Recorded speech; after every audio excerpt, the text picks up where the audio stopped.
नमस्कार। आकाशवाणी से प्रस्तुत है समाचार प्रभात।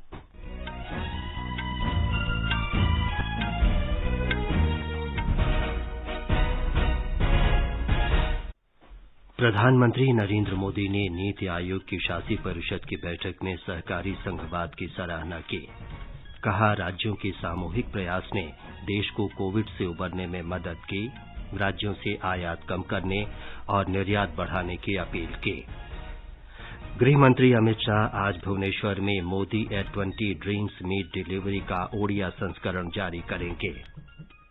एशिया और ओशिनिया क्षेत्र के लिए अंतर्राष्ट्रीय दूरसंचार संघ के क्षेत्रीय मानकीकरण फोरम की बैठक आज नई दिल्ली में शुरू होगी। भारतीय मौसम विभाग ने अगले 3 दिन में मध्य भारत और पश्चिमी घाट पर भारी वर्षा की चेतावनी दी। अमरीकी नौसैनिक पोत पहली बार मरम्मत और रखरखाव के लिए भारत पहुंचा। स्वतंत्रता दिवस से पहले दिल्ली में इस्लामिक स्टेट के आतंकी मॉड्यूल का भंडाफोड़, एक आतंकी गिरफ्तार। अमरीका ने ताइवान के पास चीन के सैन्य अभ्यास को गैर जिम्मेदाराना और यथास्थिति में बदलाव का प्रयास बताया। राष्ट्रमंडल खेलों में भारत के पदक जीतने का सिलसिला जारी। निकहत जरीन, अमित पंघल, नीतू घणघस, एल्डोस पॉल, अचिंत शरत और श्रीजा अकुला ने स्वर्ण पदक जीता। और क्रिकेट में भारत ने 5वें और अंतिम T20 में वेस्टइंडीज को 88 रन से हराया। 5 मैचों की श्रृंखला 4-1 से जीती। समाचार प्रभात में मनोज के साथ मैं विमलेंदु पांडे। देश के 75वें स्वाधीनता दिवस समारोहों के उपलक्ष्य में आजादी का अमृत महोत्सव के अंतर्गत सरकार अनेक गतिविधियों का आयोजन कर रही है। इस अवसर को जन उत्सव के रूप में मनाते हुए आकाशवाणी समाचार स्वाधीनता संग्राम और उसके गौरवशाली इतिहास पर विशेष प्रश्नोत्तरी कार्यक्रम प्रसारित कर रहा है। आज अमृत महोत्सव क्विज का 103वां प्रश्न।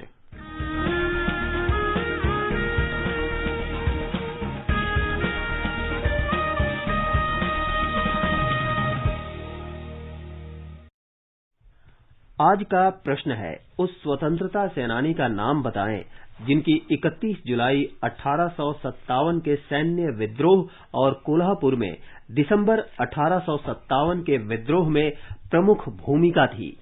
इस स्वतंत्रता सेनानी को ब्रिटिश सेना ने कराची में 11 वर्ष तक 15 मई 1869 को मृत्यु पर्यंत बंदी बनाकर रखा था। प्रश्न एक बार फिर सुन लें। उस स्वतंत्रता सेनानी का नाम बताएं जिनकी 31 जुलाई 1857 के सैन्य विद्रोह और कोल्हापुर में दिसंबर 1857 के विद्रोह में प्रमुख भूमिका थी। इस स्वतंत्रता सेनानी को ब्रिटिश सेना ने कराची में 11 वर्ष तक 15 मई 1869 को मृत्यु पर्यंत बंदी बनाकर रखा था। श्रोता अपने उत्तर व्हाट्सएप नंबर 8826546262 पर भेज सकते हैं या हमें इस पते पर ईमेल कर सकते हैं amritmahotsav@prasarbharati.gov.in। ईमेल पता एक बार फिर सुन लें, amritmahotsav@prasarbharati.gov.in। एक भाग्यशाली प्रतिभागी को विजेता चुना जाएगा और कल के समाचार प्रभात में उनके नाम की घोषणा की जाएगी। विजेता को ई प्रमाण पत्र और पुरस्कार दिया जाएगा।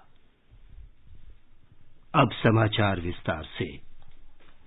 प्रधानमंत्री नरेंद्र मोदी ने सहकारी संघवाद की भावना के अनुरूप सभी राज्यों के सामूहिक प्रयासों की सराहना की है।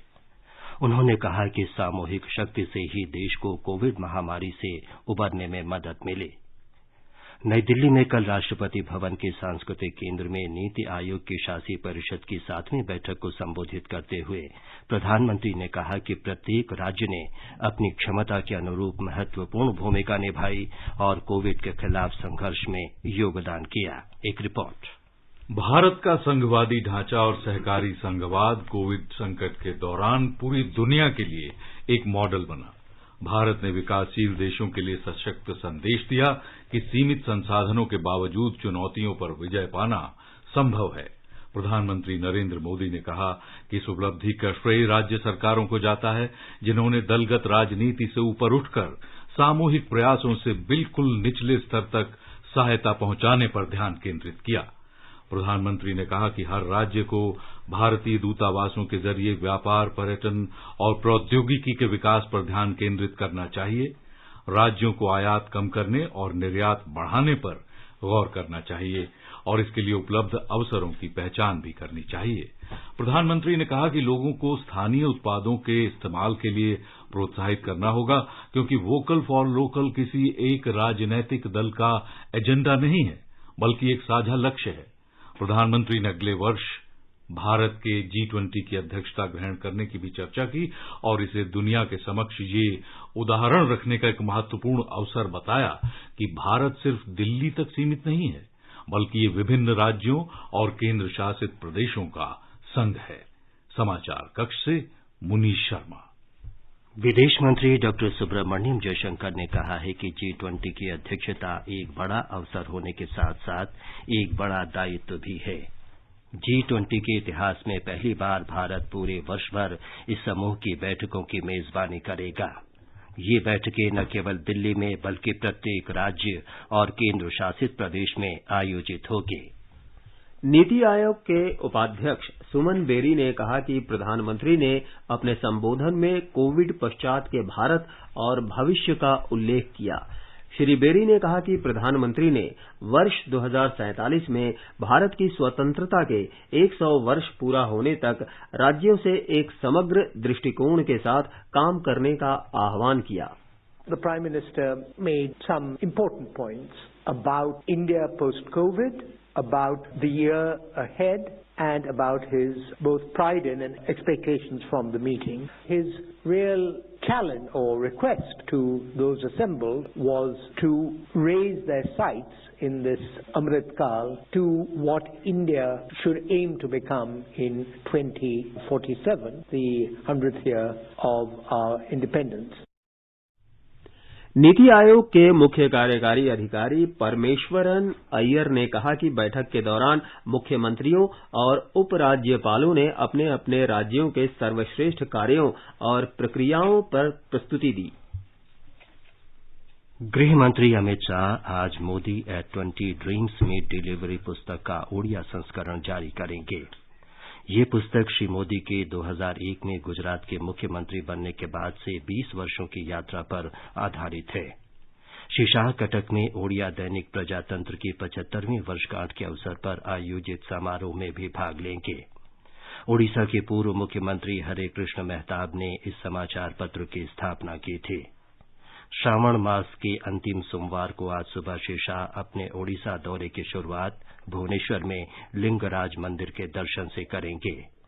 भारतीय जनता पार्टी के ओडिशा प्रदेश अध्यक्ष समीर मोहंती ने बताया कि इसके बाद श्री शाह कटक जाएंगे। वे कटक में नेताजी सुभाष चंद्र बोस के जन्मस्थल पर आजादी के अमृत महोत्सव के अंतर्गत नेताजी को श्रद्धा सुमन अर्पित करेंगे। श्री शाह भुवनेश्वर में भारतीय जनता पार्टी की राज्य कोर कमेटी की बैठक में भाग लेंगे। श्री शाह कल शाम भुवनेश्वर पहुंचे थे। एशिया और ओशनिया क्षेत्र के लिए अंतर्राष्ट्रीय दूरसंचार संघ के क्षेत्रीय मानकीकरण फोरम की बैठक आज नई दिल्ली में होगी। दूरसंचार मंत्रालय बैठक की मेजबानी करेगा। बैठक की थीम है दूरसंचार क्षेत्र के नियामक और नीतिगत पक्ष। संचार राज्य मंत्री देवू सिंह चौहान आयोजन का शुभारंभ करेंगे। संचार मंत्रालय ने बताया कि बैठक में 20 देशों के 250 प्रतिनिधि शामिल होंगे। मंत्रालय ने कहा कि क्षेत्रीय मानकीकरण मंच प्रौद्योगिकी के विभिन्न क्षेत्रों में संबंधित विषयों पर चर्चा का अवसर प्रदान करता है। साथ ही उभरते बाजारों में डिजिटल और वित्तीय समावेशन के लिए प्रौद्योगिकी के उपयोग पर भी चर्चा होगी। दूरसंचार विभाग इस दौरान एक प्रदर्शनी का भी आयोजन करेगा, जिसमें देश में नवीनतम डिजिटल उत्पादों और सेवाओं की झलक मिलेगी। ये समाचार आकाशवाणी से प्रसारित किए जा रहे हैं। ई कॉमर्स इकाइयों को विनिर्माण उद्यम उत्पादन का देश, एमआरपी, विनिर्माण एक्सपायरी की तिथि, बेस्ट बिफोर यूज या वस्तु कितने समय तक उपयोग करने लायक है और कंज्यूमर केयर नंबर इत्यादि का ब्यौरा देना अनिवार्य है। उपभोक्ता मामले विभाग, भारत सरकार द्वारा जनहित में जारी। जागो ग्राहक, जागो। खुजली झटपट दूर करे, वो है जालिम लोशन। वही नाम वही काम, कुछ भी नहीं बदला, चर्म रोगों का दुश्मन जालिम लोशन। समाचार प्रभात में आपका फिर स्वागत है। आगे बढ़ने से पहले एक नजर मुख्य समाचारों पर। प्रधानमंत्री नरेंद्र मोदी ने नीति आयोग की शासी परिषद की बैठक में सहकारी संघवाद की सराहना की। कहा, राज्यों के सामूहिक प्रयास ने देश को कोविड से उबरने में मदद की। राज्यों से आयात कम करने और निर्यात बढ़ाने की अपील की। गृह मंत्री अमित शाह आज भुवनेश्वर में Modi at 20 dreams meet delivery का ओडिया संस्करण जारी करेंगे। एशिया और ओशिनिया क्षेत्र के लिए अंतर्राष्ट्रीय दूरसंचार संघ के क्षेत्रीय मानकीकरण फोरम की बैठक आज नई दिल्ली में शुरू होगी। भारतीय मौसम विभाग ने अगले 3 दिन में मध्य भारत और पश्चिमी घाट पर भारी वर्षा की चेतावनी दी। अमरीकी नौसैनिक पोत पहली बार मरम्मत और रखरखाव के लिए भारत पहुंचा। स्वतंत्रता दिवस से पहले दिल्ली में इस्लामिक स्टेट के आतंकी मॉड्यूल का भंडाफोड़, एक आतंकी गिरफ्तार। अमेरिका ने ताइवान के पास चीन के सैन्य अभ्यास को गैर जिम्मेदाराना और यथास्थिति में बदलाव का प्रयास बताया। राष्ट्रमंडल खेलों में भारत के पदक जीतने का सिलसिला जारी। निकहत जरीन, अमित पंघल, नीतू घणघस, एल्डोस पॉल, अचंत शरत और श्रीजा अकुला ने स्वर्ण पदक जीता। और क्रिकेट में भारत ने 5वें और अंतिम T20 में वेस्टइंडीज को 88 रन से हराया। 5 मैचों की श्रृंखला 4-1 से जीती। नवनिर्वाचित उपराष्ट्रपति जगदीप धनखड़ बृहस्पतिवार को पद की शपथ लेंगे। निर्वाचन आयोग ने श्री धनखड़ के चुनाव की घोषणा संबंधी प्रमाण पत्र जारी कर दिया है। वर्तमान उपराष्ट्रपति एम वेंकैया नायडू का कार्यकाल 10 अगस्त को समाप्त हो रहा है। पिछले सप्ताह तकनीकी खराबी के कारण रद्द की गई केंद्रीय विश्वविद्यालयों में स्नातक पाठ्यक्रमों की संयुक्त प्रवेश परीक्षा अब इस महीने की 24 से 28 तारीख के बीच होगी। विश्वविद्यालय अनुदान आयोग के अध्यक्ष प्रोफेसर एम जगदीश कुमार ने बताया कि इसके लिए परीक्षार्थियों को नए प्रवेश पत्र जारी किए जाएंगे।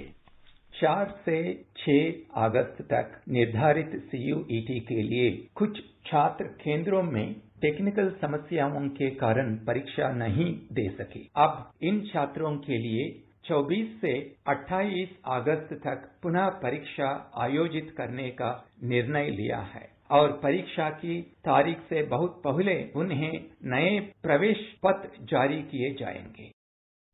पहले ये घोषणा की गई थी कि ये परीक्षा इस महीने की 12 से 14 तारीख के बीच होगी, लेकिन कुछ परीक्षार्थियों ने अनुरोध किया था कि इन तिथियों के दौरान कई त्योहार पड़ रहे हैं, इसलिए इस दौरान परीक्षाएं आयोजित न की जाएं। मौसम विभाग ने मध्य भारत और पश्चिमी तटीय क्षेत्रों में अगले 3 दिन तक तेज वर्षा और अचानक बाढ़ आने की चेतावनी दी है। मौसम विभाग के महानिदेशक मृत्युंजय महापात्र ने आकाशवाणी को बताया, एक लो प्रेशर एरिया ओडिशा तट के पास उत्तर पश्चिम और इसके आसपास पश्चिम केंद्रीय बे ऑफ बंगाल के ऊपर केंद्रीभूत है और ये फर्दर इंटेंसिफिकेशन होकर एक डिप्रेशन बनने की भी संभावना है। ये पश्चिम उत्तर पश्चिम दिशा में गति करेगा। ओडिशा, छत्तीसगढ़, मध्य प्रदेश, गुजरात और राजस्थान की तरफ ले जाने का संभावना है और इसके प्रभाव में कल से ओडिशा और सेंट्रल इंडिया में रेनफॉल बढ़ा है। हमारी उम्मीद है कि इसके प्रभाव में सेंट्रल इंडिया में अच्छा बारिश होगा। ओडिशा शुरू करके महाराष्ट्र, गुजरात तक और राजस्थान में कुछ हिस्सा में और कहीं कहीं heavy to very heavy rainfall हो सकता है और एक्सट्रीमली हेवी रेनफॉल यानी 20 सेंटीमीटर से ज्यादा रेनफॉल भी 24 आवर्स में रिकॉर्ड किया जा सकता है।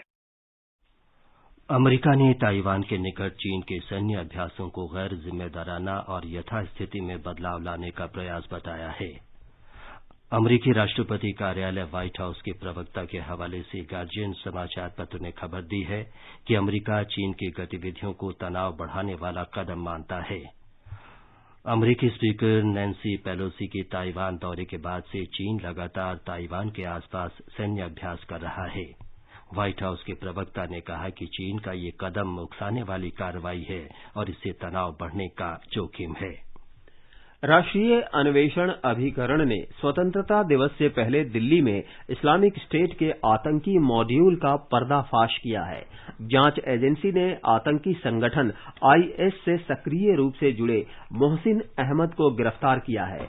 दिल्ली में बाटला हाउस स्थित उसके आवास पर छापा मारा गया और उसे इस्लामिक स्टेट की गतिविधियों में लिप्त पाया गया। एनआईए के अनुसार मोहसिन अहमद पटना का रहने वाला था और भारत में और विदेश से भी आतंकी संगठन के लिए धन एकत्र कर रहा था। इस धनराशि को क्रिप्टो करेंसी के रूप में सीरिया और अन्य स्थानों पर भेजा जा रहा था। संसद ने आज ऊर्जा संरक्षण संशोधन विधेयक 2022 और नई दिल्ली अंतर्राष्ट्रीय मध्यस्थता केंद्र संशोधन विधेयक 2022 पेश किया जाएगा। लोकसभा में आज बिजली संशोधन विधेयक 2022 भी पेश होगा। भारत में खेलों को प्रोत्साहित करने की आवश्यकता और सरकार द्वारा उठाए गए कदमों पर भी आज लोकसभा में चर्चा होगी। राज्यसभा में आज केंद्रीय विश्वविद्यालय संशोधन विधेयक 2022 पर चर्चा होगी। आकाशवाणी ने आजादी के अमृत महोत्सव के उपलक्ष्य में ऐतिहासिक हर घर तिरंगा अभियान के अंतर्गत आज विशेष कार्यक्रम वंदे भारत एट 75 आयोजित किया है। कार्यक्रम में भारत तिब्बत सीमा पुलिस के हिमवीर संगीत प्रस्तुत करेंगे। ये कार्यक्रम आकाशवाणी नई दिल्ली के रंग भवन सभागार में शाम 4 बजे होगा। ये एफएम रेनबो पर सीधा प्रसारित होगा तथा आकाशवाणी के यूट्यूब चैनल और फेसबुक पर भी उपलब्ध रहेगा। प्रधानमंत्री नरेंद्र मोदी ने पिछले महीने हर घर तिरंगा अभियान का शुभारंभ किया था। इसका उद्देश्य आजादी की 75वीं वर्षगांठ के अवसर पर समस्त देशवासियों को देशभक्ति के सूत्र में पिरोते हुए अपने अपने घरों पर तिरंगा लगाने को प्रोत्साहित करना है। अब हर घर की छत पर शान से फहरेगा तिरंगा, गुनगुनाए जाएंगे नव विकास के गीत, आन बान शान का प्रतीक राष्ट्रध्वज तिरंगा। आइए आजादी के अमृत महोत्सव के पावन अवसर पर इस स्वाधीनता दिवस हर घर फहराते हैं तिरंगा और लेते हैं भव्य और सशक्त भारत के निर्माण का संकल्प। आइए हर घर फहराएं तिरंगा।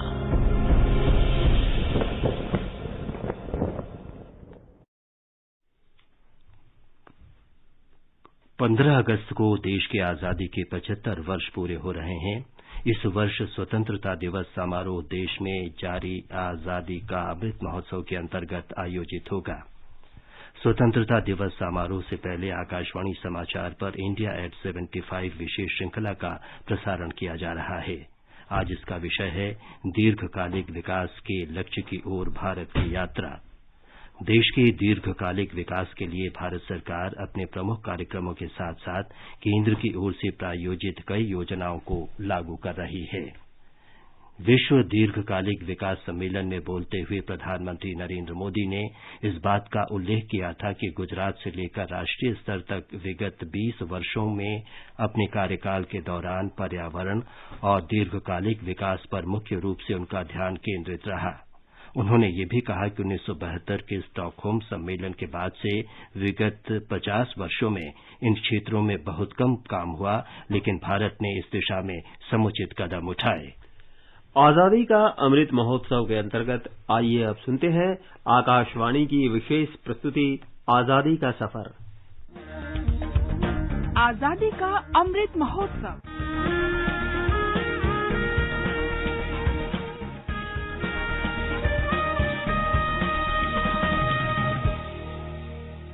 आजादी का सफर आकाशवाणी समाचार के संग एक राष्ट्र का उदय, भारत का गौरवशाली स्वतंत्रता संग्राम आधुनिक विश्व के अब तक के सबसे महानतम संघर्षों में एक है। आकाशवाणी समाचार से हम आपके लिए प्रतिदिन लेकर आते हैं इस संघर्ष की एक झलक।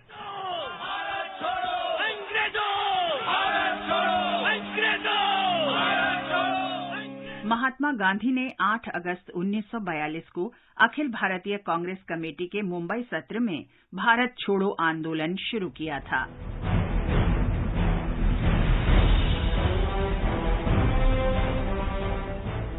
क्रिप्स मिशन की विफलता के बाद 14 जुलाई 1942 को वर्धा में आयोजित कांग्रेस की बैठक में ब्रिटिश सरकार से पूर्ण स्वतंत्रता की मांग करते हुए प्रस्ताव पारित किया गया। मसौदे में कहा गया था कि अंग्रेजों ने मांगों को स्वीकार नहीं किया तो बड़े पैमाने पर सविनय अवज्ञा आंदोलन चलाया जाए।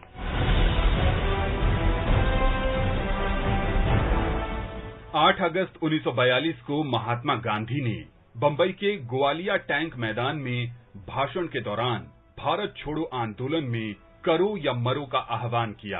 अखिल भारतीय कांग्रेस कमेटी ने गांधी जी के शब्दों में भारत से क्रमबद्ध ढंग से ब्रिटिश निकासी की मांग करते हुए बड़े पैमाने पर विरोध प्रदर्शन शुरू किया। गांधी जी के भाषण के कुछ घंटों के भीतर ही भारतीय राष्ट्रीय कांग्रेस के लगभग सभी नेताओं को बिना किसी मुकदमे के जेल में डाल दिया गया।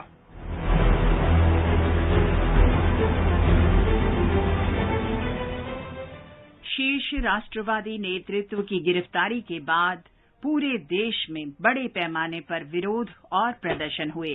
कर्मचारी अनुपस्थित रहे और हड़ताल का आह्वान किया गया।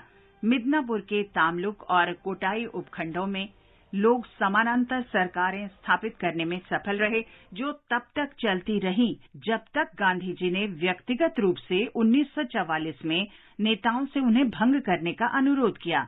उत्तर प्रदेश के बलिया में लोगों ने जिला प्रशासन को उखाड़ फेंका। गिरफ्तार कांग्रेस नेताओं को रिहा किया गया और अपना स्वतंत्र शासन स्थापित किया। ग्रामीण बंगाल में भारत छोड़ो आंदोलन नए करों और जबरन चावल निर्यात के खिलाफ किसानों की नाराजगी से प्रेरित था।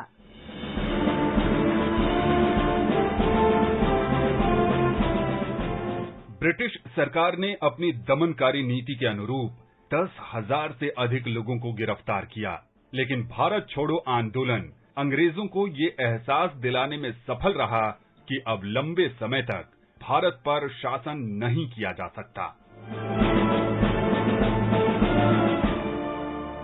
हम गांधीवादी स्वतंत्रता सेनानी टाइटस तेवतुंडियल को स्मरण कर रहे हैं। उनकी मृत्यु 8 अगस्त 1980 को हुई थी। वे गांधी जी के विश्वसनीय मित्र थे। वे 1930 के दांडी मार्च में भाग लेने के लिए महात्मा गांधी द्वारा चुने गए 78 लोगों में से एक थे।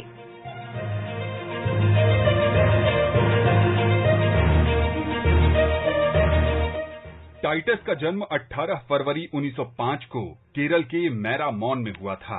उन्होंने अहमदाबाद के पास गांधी जी की साबरमती आश्रम दुग्ध परियोजना के संचालन सचिव के रूप में कार्य किया। गांधी जी ने उन्हें टाइटस जी का सम्मान दिया। 15 मार्च 1925 को महात्मा गांधी टाइटस जी के घर गए।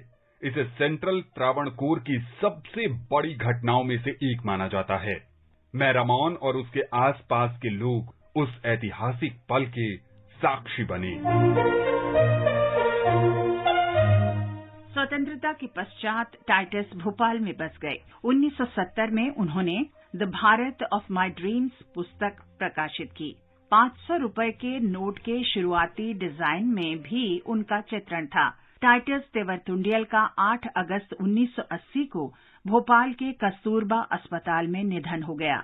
आकाशवाणी समाचार की ओर से महान गांधीवादी स्वतंत्रता सेनानी टाइटस तेवरतुंडियल को सादर नमन।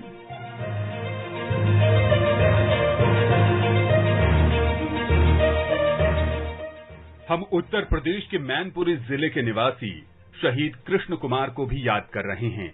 14 वर्षीय कृष्ण कुमार ने स्कूली छात्र के रूप में भारत छोड़ो आंदोलन में भाग लिया।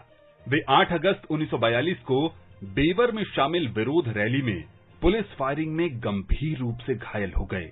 कृष्ण कुमार की 2 अन्य प्रदर्शनकारियों के साथ मौके पर ही मौत हो गई। उनकी शहादत की याद में मैनपुरी में अमर शहीद स्कूल स्थापित किया गया।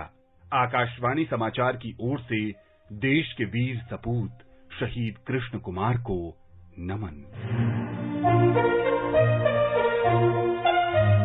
इसके साथ ही आज की ये कड़ी यहीं संपन्न होती है। आकाशवाणी समाचार के साथ आजादी का सफर। कल फिर मिलते हैं एक नई कड़ी के साथ।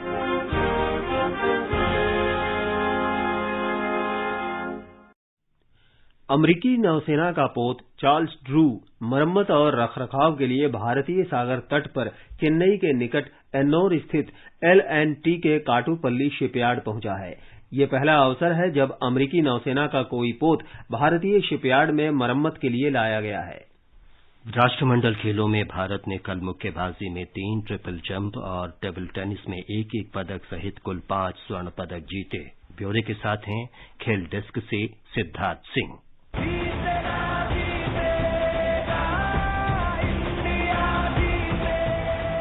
बर्मिंघम में राष्ट्रमंडल खेलों में कल 10वां दिन पदकों की सौगात लेकर आया। कल भारत ने 5 स्वर्ण पदक अपने नाम किए।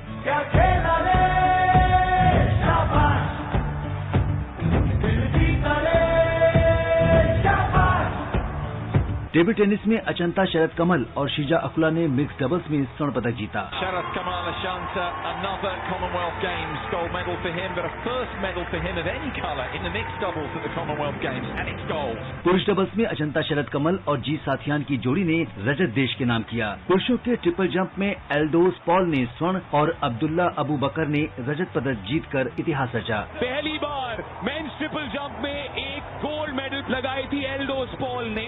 भारत पहले पायदान पर भी और दूसरे पायदान पर भी। मुक्केबाजी में शानदार प्रदर्शन करते हुए निखत जरीन ने 50 किलोग्राम, नीतू ने 48 kilogram. Commonwealth games gold medallist in the red corner representing India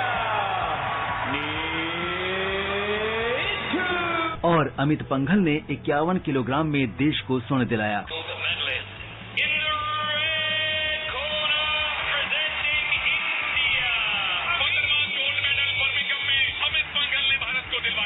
वहीं सागर अहलावत ने रजत देश के नाम किया। महिला क्रिकेट में भारत ने रजत पदक हासिल किया। स्क्वाश के मिक्स डबल्स में दीपिका पल्लीकल और सौरव घोषाल की जोड़ी ने कांस्य पदक जीता। संदीप कुमार ने 10,000 मीटर रेस वॉक में और जेवलिन थ्रो में अन्नू रानी ने कांस्य पदक जीता। हॉकी में भारतीय महिला टीम ने न्यूजीलैंड को पेनाल्टी शूटआउट में 2-1 से हराकर कांस्य पदक अपने नाम किया। कप्तान सविता पुनिया ने सभी का आभार व्यक्त किया। क्राउड जब भी इतना सपोर्ट करता है तो बॉडी के अंदर एक अलग ही पॉजिटिविटी आती है और वो हमेशा अच्छा ही लगता है, तो उन सबको हमारी तरफ से thank you so much. Badminton के महिला डबल्स में गायत्री गोपीचंद और त्रिशा जॉली की जोड़ी ने कांस्य पदक जीता। पुरुष सिंगल्स में किदाम्बी श्रीकांत ने कांस्य पदक देश के नाम किया।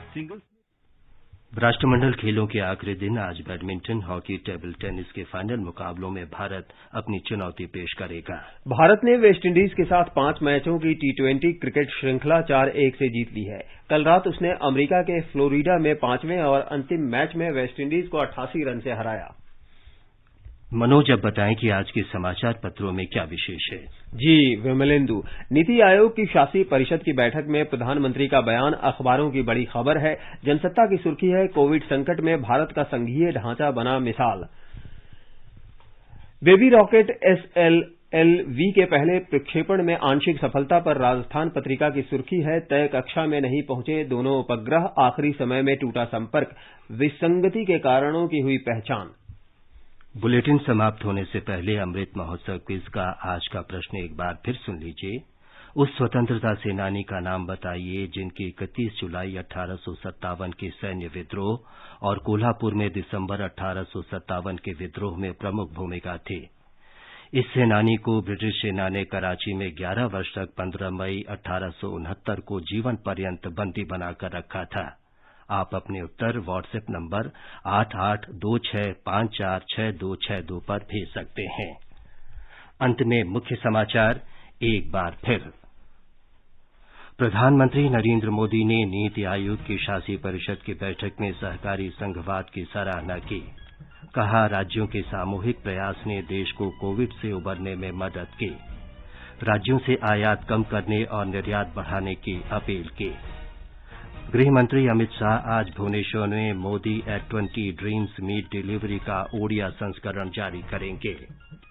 एशिया और ओशिनिया क्षेत्र के लिए अंतर्राष्ट्रीय दूरसंचार संघ के क्षेत्रीय मानकीकरण फोरम की बैठक आज नई दिल्ली में शुरू होगी। भारतीय मौसम विभाग ने अगले 3 दिन मध्य भारत और पश्चिमी घाट पर भारी वर्षा की चेतावनी दी। स्वतंत्रता दिवस से पहले दिल्ली में इस्लामिक स्टेट के आतंकी मॉड्यूल का भंडाफोड़, एक आतंकी गिरफ्तार और अमेरिका ने ताइवान के पास चीन के सैन्य अभ्यास को गैर जिम्मेदाराना और यथास्थिति में बदलाव का प्रयास बताया। इसके साथ ही समाचार प्रभात का ये अंक समाप्त हुआ। नमस्कार।